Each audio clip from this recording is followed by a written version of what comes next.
ఇవే ఇవే జీవన తరంగాలు, ఇవే ఇవే జీవన తరంగాలు, జీవన తరంగాలు. మీ అమ్మకేమో ఆఫీసు, నాకేమో బయట పనుంది. సాయంత్రం వచ్చాక చేద్దాం. మా కీర్తి తల్లి పుట్టినరోజు అంట. ఇదిగో కాలేజీకి వెళ్లే ముందు తప్పకుండా గుడికి వెళ్ళు. అంతా మంచే జరగాలని దేవుణ్ణి వేడుకో. నీ పేరిట అభిషేకం చేయమని పూజారి గారికి చెప్పాను. నువ్వు వెళ్ళి పూజ చేయించుకుని ప్రసాదం తీసుకుని వెళ్ళు. అలా చేయకపోతే చెడు జరుగుతుందా అమ్మమ్మ? జరగకూడదని కీర్తి, అంతా మంచే జరగాలని. అంటే నీకు తొందరగా పెళ్లి కావాలని. పెళ్లి మంచిదా? అవును మరి. ఏంటి నీ పెళ్లి, అమ్మ పెళ్లి, పిన్ని పెళ్లి చూసిన తర్వాత కూడానా? శంఖంలో పోసే నీరు తీర్థమైనట్టు ఆ దేవుడి ఆశీస్సులతో ఏదైనా సాధ్యమే. అందుకే గుడికి వెళ్ళమంటున్నాను. నీకు మంచి భర్త దొరకాలని ఆ దేవుణ్ణి వేడుకుంటున్నాను.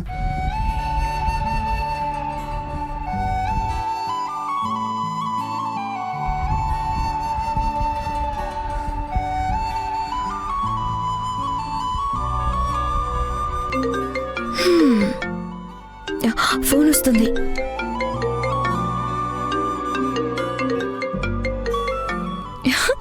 హాయ్ పిన్ని. Hello Keerthi, wish you many more happy returns of the day. Thank you పిన్ని.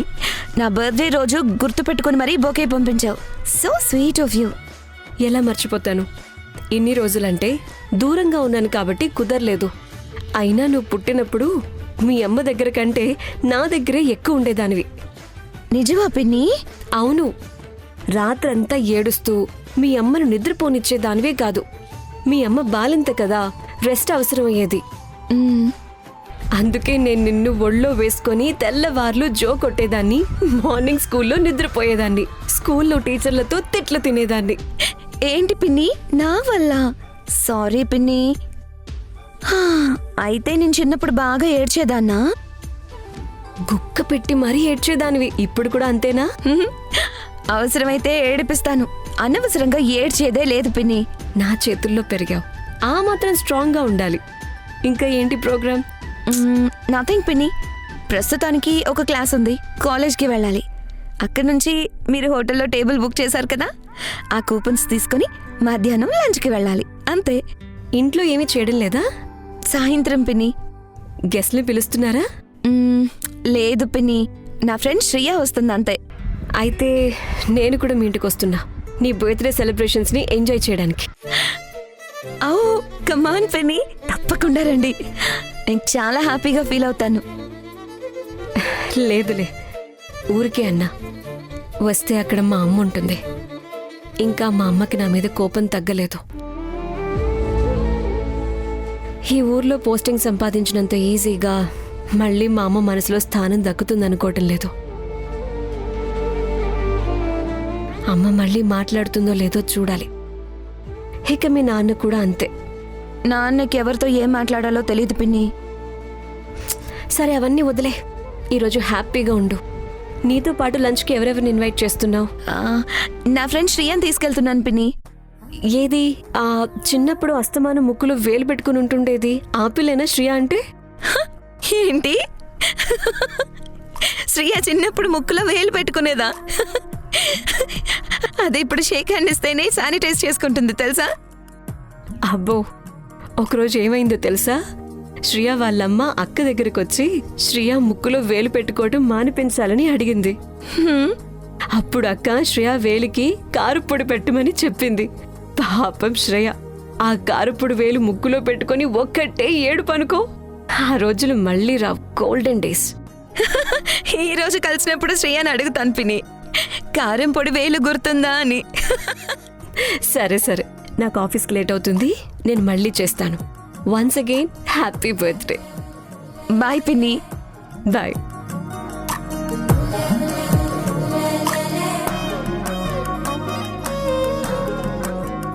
ధరణి, ఎక్కడున్నావు? ఒకసారి రామ్మా. వంటింట్లో ఉన్నానమ్మా, వస్తున్నానుండు.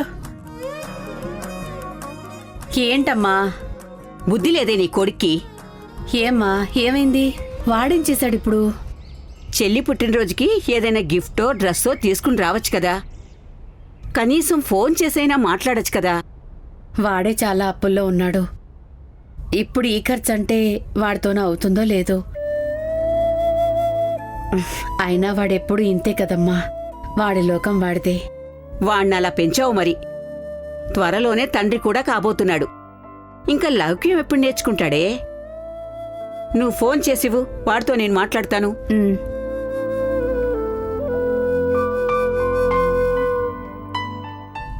రింగ్ అవుతుంది.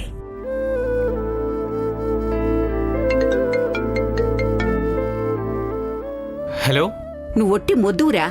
కొంచెమైనా బుద్ధుందా లేదా? ఎవరు? ఆ, నేను మీ అమ్మమ్మని. ఏం చేస్తున్నావు? ఆ, ఆఫీస్కి వెళ్ళాలి. టిఫిన్ తింటున్నానమ్మమ్మ. అంతే. నువ్వు నీ ఆఫీసు, టిఫిను, భోజనం, నిద్ర, నీ భార్య పేరు మీదున్న ఇల్లు, మీ అత్త, ఇదే లోకం అయిపోయిందిరా. మిగతా జనాల గురించి పట్టించుకోకు. ఏమైందమ్మమ్మ? చాలా కోపంగా ఉన్నట్టున్నావు. కోపం రాదా మరి? ఈరోజు ఏం వారం ఏంటో గుర్తుందా? ఆ, ఏంటమ్మమ్మ గుర్తుకు రావట్లేదు? ఎందుకొస్తుంది గాని, ఈరోజు నీ చెల్లెలి కీర్తి పుట్టినరోజు. ఉన్నది ఒక్కతే చెల్లి. గిఫ్ట్ ఇవ్వకపోయినా కనీసం ఫోన్ చేసి మాట్లాడాలని కూడా తెలీదా? సారీ అమ్మమ్మ, గుర్తుకు లేదు. ఎందుకు గుర్తుంటుంది? నీ ముద్దుల పెళ్ళాం ఉంది కదా, ఆ అప్సరసని పొద్దస్తమానం చూస్తూ మురిసిపోతూ ఉంటావు.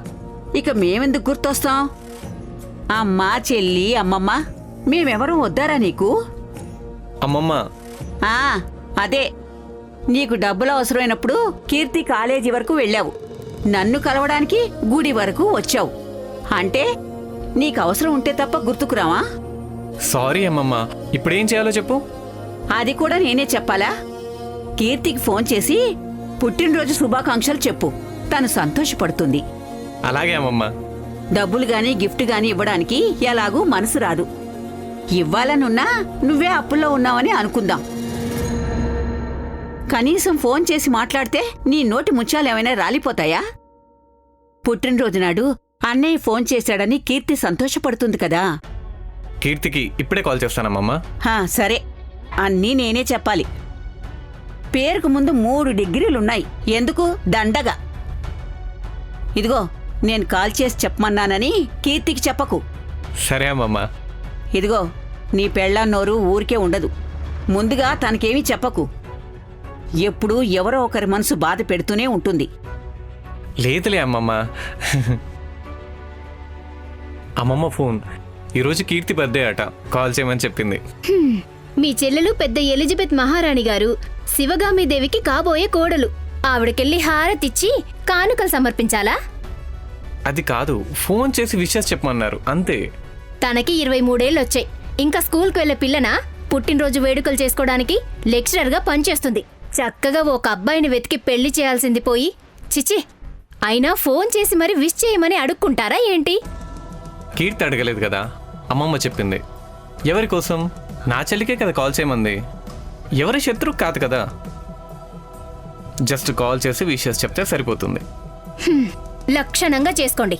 మీరు కాల్ చేసినప్పుడు నాకు కూడా ఇవ్వండి, నేను కూడా విషెస్ చెప్తాను. నేను విషెస్ చెప్పలేదంటే అలిగి మీ ఇంటి మీద లోన్ ఇప్పించడం ఆపేస్తారు మీ వాళ్ళు.